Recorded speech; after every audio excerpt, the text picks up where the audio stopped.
नमस्कार, मैं हूं हेमेंद्र शर्मा और आप देख रहे हैं एमपी राउंडअप।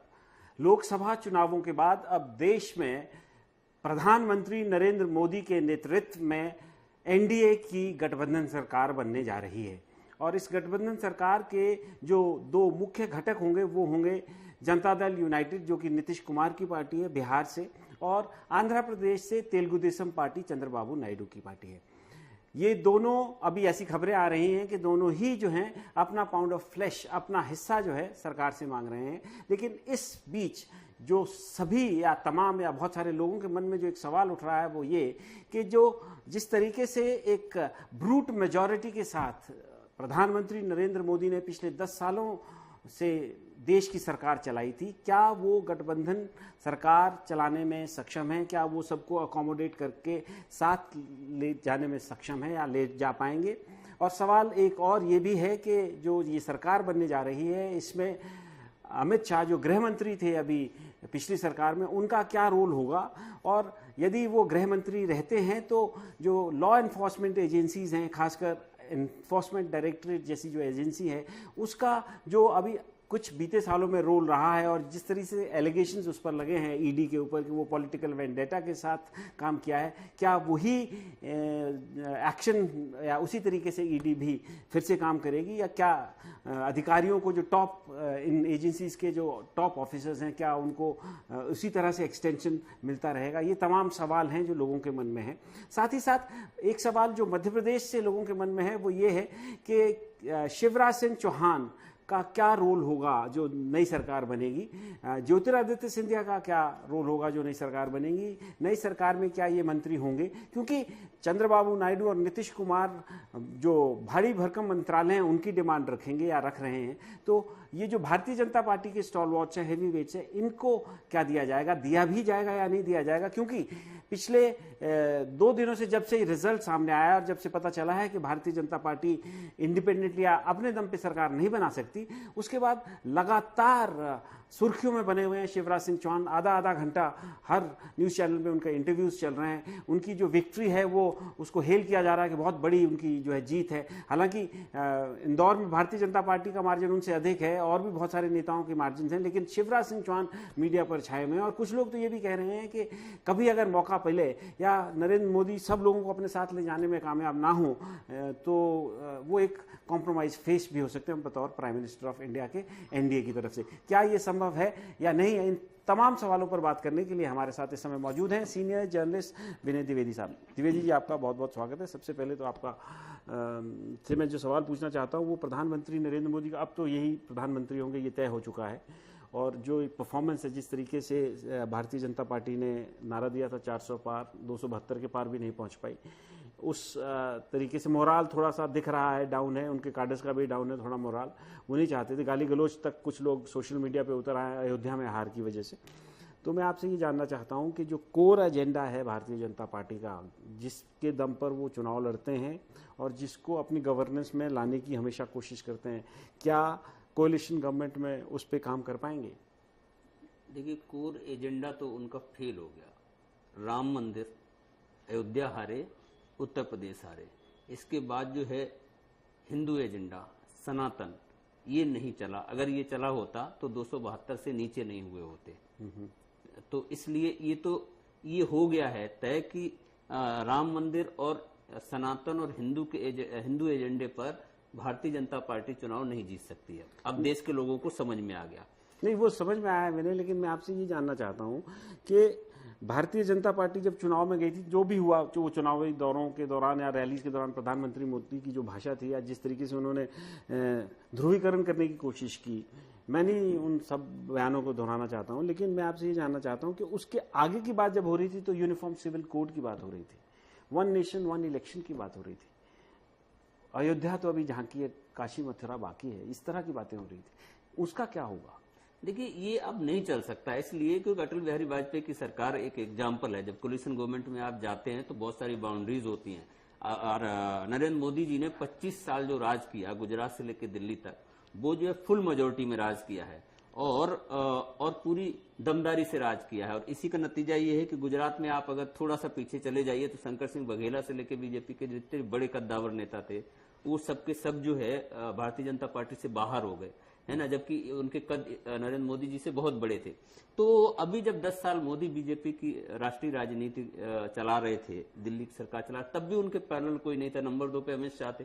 तो ऐसी वर्किंग जिसकी है, और एक्चुअली ये आपकी आदत होती है, तो ये आप आसानी से बदलती नहीं है। तो आप ये अगर कल्पना करो कि अटल बिहारी वाजपेयी जी की तरह सरकार जो है ये कोलिशन चल जाएगी, मुश्किल काम है, क्योंकि मोदी जी की जो वर्किंग है, वो जो आरोप भी उन पर लगते हैं पूरे देश भर में कि वो बहुत अहंकारी हैं, तमाम सारी बातें विपक्षियों ने लगाई आरोप। तो ऐसे में जो है ये कल्पना करना मुश्किल है कि चीजें बहुत बदल जाएंगी। हाँ, ये बात ठीक है कि अब चूंकि सरकार चलानी है, पावर में रहना है, ये भी एक पॉइंट है कि 25 साल पावर में रहे, उसके बाद पावर से बाहर जाना एक एडिक्शन होता है, ये भी एक नशा होता है। तो बहुत सी चीजें हो सकता है कि एडजस्टमेंट में 5 साल सरकार चले, और ये जो मुद्दे हैं जो अभी बचे हैं, जो आरएसएस के एजेंडे के मुद्दे हैं, वो मुद्दे जो हैं अब जो है मुझे लगता है पीछे जो अब अभी, हाँ, क्योंकि गवर्नेंस के लिए कोई कॉमन मिनिमम प्रोग्राम शायद एनडीए का सामने आएगा, जिसमें आप क्या देखते हैं कि ये सब चीजों को दरकिनार किया जाएगा, बाहर रखा जाएगा, उसमें शामिल नहीं किया जाएगा?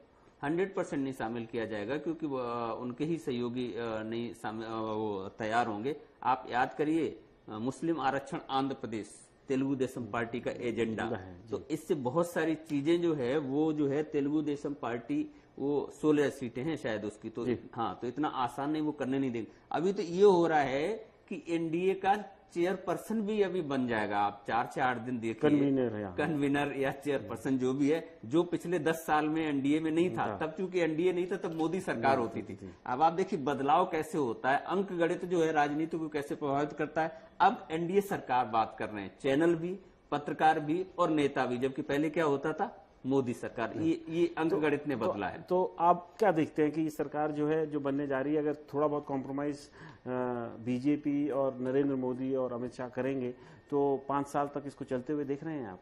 हाँ बिल्कुल, देखिए सत्ता में जब हिस्सेदारी सबके हिसाब की अगर होगी तो 5 साल बिल्कुल चलेगी, कोई दिक्कत नहीं। समस्या तब आती है जब अपने अपने हिस्से का जो लोग डिमांड करते हैं, वो अगर जो है मुखिया अगर पूरी नहीं करता तो फिर जो है समस्या आती है। पिछले जो 5 साल की सरकार थी उसमें बहुत स्ट्रांग नंबर 2 अमित शाह थे, और वो दिखते भी थे, सारे मैनेजमेंट, सारा प्लानिंग वही करते थे। हालांकि पार्टी के अध्यक्ष जेपी नड्डा थे, लेकिन बावजूद उसके पूरा पार्टी के ऊपर एक पूरा ग्रिप, कंट्रोल जो है अमित शाह का था।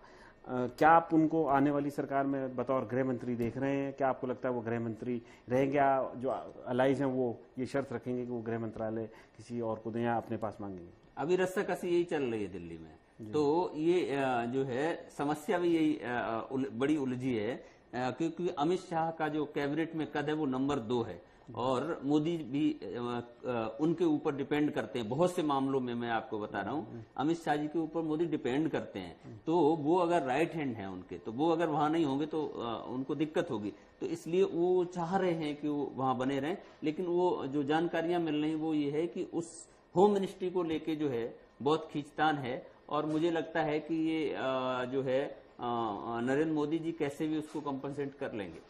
तो ये जो एनफोर्समेंट एजेंसीज हैं, लॉ एनफोर्समेंट एजेंसीज, जैसे एनफोर्समेंट डायरेक्टरेट या एनआईए या सीबीआई, क्या जिस तरीके से इनकी वर्किंग अभी पिछले 2-4 सालों में हो रही थी, या जिस तरीके के आरोप इन एजेंसीज पर लगे, क्या आप देखते हैं कि इनके वर्किंग में कुछ परिवर्तन आएगा? क्या जो टॉप ऑफिसर्स हैं वो ज़्यादा असर्टिव होंगे, पॉलिटिकल प्रेशर में काम नहीं करेंगे, या जिस तरीके से अभी तक चल रहा था, एक बीजेपी की वॉशिंग मशीन मानी जाती है, कहा जाता था, जिन लोगों के खिलाफ ईडी में मुकदमे होते, चार्जेस होते, तो बीजेपी में चले जाते थे, तो उनके मुकदमे या तो खत्म हो जाते थे या ढीले पड़ जाते थे, कोई पूछता नहीं था।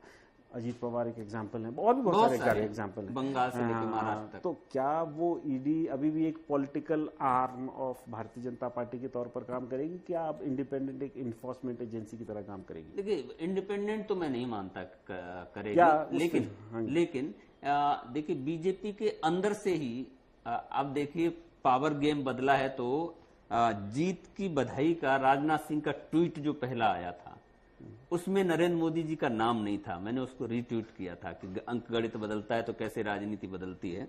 तो बीजेपी के अंदर भी पावर सेंटर बदलेंगे अब इस स्थिति में। तो जितनी भी इस तरह की एजेंसीज हैं जो मनमाने तरीके से काम किया, और विपक्ष जो है ये जो है इसमें सफल हुआ कि उसने ये जनता में बैठा दिया कि इन एजेंसीज का दुरुपयोग किया जा रहा था। इसके उदाहरण विपक्ष ने दिए, बंगाल से लेकर महाराष्ट्र तक। बीजेपी में भी कसमसाहट थी। आपके हमारे तमाम बड़े नेता मित्र हैं बीजेपी के, जिनसे तमाम अपनी ऑफ द रिकॉर्ड बातें हुई हैं। तो अब जो है मुझे लगता है कि उसमें पूरी तरह से चीजें नहीं बदलेंगी, लेकिन हाँ उसमें हल्का सा आपको बदलाव दिखेगा। तो ये बदलाव तो ठीक है, लेकिन मध्य प्रदेश ने 29 में से 29 सीटें जो है 29 कमल खिलाए हैं। मध्य प्रदेश की क्या हिस्सेदारी होगी जो कैबिनेट बनने जा रहा है? उसमें कितने कैबिनेट मिनिस्टर्स यहाँ पे देखें? किस किस को आप बतौर कैबिनेट मंत्री या मिनिस्टर ऑफ स्टेट या इंडिपेंडेंट चार्ज देख रहे हैं? देखिए, दो को तो मुझे साफ दिख रहा है। ज्योतिरादित्य पहले से थे, वो रहेंगे। वो भी 5 लाख कद्दावर नेता हैं, और उन्होंने जो है मध्य प्रदेश में कांग्रेस की नैया डुबोने में पिछले 5 साल से बड़ी मेहनत की बीजेपी के लिए। उसके बाद शिवराज सिंह जी आएंगे, इसलिए क्योंकि अभी जो है बीजेपी को दिल्ली में शिवराज जी जैसे लोगों की जरूरत है। इसलिए क्योंकि शिवराज की छवि जो है वो देशव्यापी जिस तरीके की है, और वो 29 जो कमल खिले हैं मध्य प्रदेश में, उसमें भी शिवराज जी की भूमिका है। मध्य प्रदेश में जो हालिया विधानसभा चुनाव हुए, उसमें भी जीत के पीछे शिवराज जी की बड़ी भूमिका है। और न भूलिएगा कि मोदी जी और अमित शाह जी से ज्यादा वोटों से जो है शिवराज जी जीते हैं, तो वो भी जो है अच्छा ज्यादा वोटों से जीते हैं विनय जी। और पिछले 2 दिनों से मैं देख रहा हूँ लगातार टीवी पर, नेशनल टेलीविजन पर छाए हुए हैं दिन भर। अभी एक टेलीविजन स्टेशन से आप दूसरे स्टेशन पर जाओ तो शिवराज सिंह चौहान जी ही दिखते हैं वहां पे, आधा घंटा उनके इंटरव्यूज चल रहे हैं। तो सरकार एनडीए की बन रही है, लेकिन ताजपोशी ऐसा लग रहा है टेलीविजन चैनल्स को देख के कि शिवराज सिंह की भी हो रही है। और इस तरह के ट्वीट्स जो है ऑपोजिशन कांग्रेस पार्टी के प्रवक्ता लोग कर भी रहे हैं, कल किया भी है उन्होंने। तो मैं आपसे ये जानना चाहता हूं कि क्या ये सिर्फ महज पोजिशनिंग है, या शिवराज सिंह चौहान वाकई में किसी टॉप पद की रेस में भी हो सकते हैं कभी आने वाले दिनों में? बिल्कुल हो सकते हैं। इसलिए आप याद कीजिए, जब अडवाणी जी होते थे, सुषमा स्वराज जी होती थी, राजनाथ सिंह जी होते थे, एक जो है ग्रुप होता था जिसको लिबरल तरीके से देखा जाता था बीजेपी के अंदर। 2014 की मैं बात कर रहा हूं। तो उसके हिस्से, महत्वपूर्ण हिस्से हुआ करते थे शिवराज सिंह चौहान जी। अब चूंकि सुषमा जी हैं नहीं और अडवाणी जी किनारे हैं, तो ऐसे में अच्छा, और राजनाथ सिंह जी की स्थिति आपने देख ली। वापसी के कोई चांसेस? किसका? शिवराज सिंह चौहान के मध्य प्रदेश में? नहीं, मैं नहीं मानता हूँ।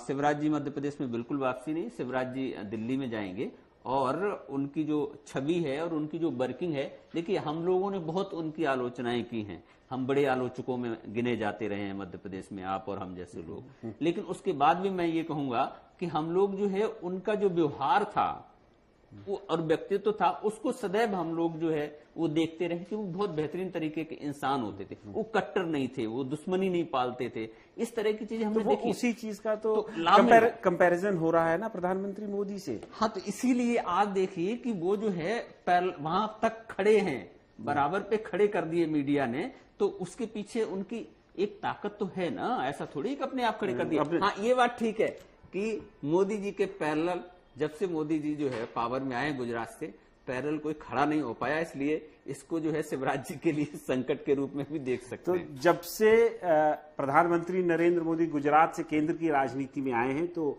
उनके पैरेलल कोई खड़ा नहीं हो पाया है। लेकिन जब वो गुजरात से दिल्ली आ रहे थे, या आने की जब उनकी बात चल रही थी, तो उस समय एक नाम और था जिसका जिक्र भारतीय जनता पार्टी के लौह पुरुष लाल कृष्ण आडवाणी ने किया था। उन्होंने कहा था शिवराज सिंह चौहान भी प्राइम मिनिस्टर मटेरियल है। और अब चूंकि शिवराज सिंह चौहान एक रिकॉर्ड मार्जिन से चुनाव जीते हैं, दिल्ली में भारतीय जनता पार्टी की अपने दम पर सरकार बनाने की आज हैसियत नहीं है। कोएलिशन धर्म निभाने की जरूरत है, और उस पूरे फ्रेमवर्क में शिवराज सिंह चौहान से बेहतर कोई दूसरा शायद बीजेपी के अंदर नहीं हो सकता, या नितिन गडकरी शायद एक और नाम है। तो देखने वाली बात होगी कि क्या नरेंद्र मोदी जो हैं इस कोएलिशन को स्टीयर कर पाते हैं, चला पाते हैं, और यदि नहीं चला पाते हैं तो कितना चैलेंज उनको with in Bharatiya Janata party से होता है, शिवराज सिंह चौहान या नितिन गडकरी टाइप नेताओं से होता है। एमपी राउंड अप में आज सिर्फ इतना ही। कल फिर मुलाकात होगी, तब तक के लिए थैंक यू, गुड बाय।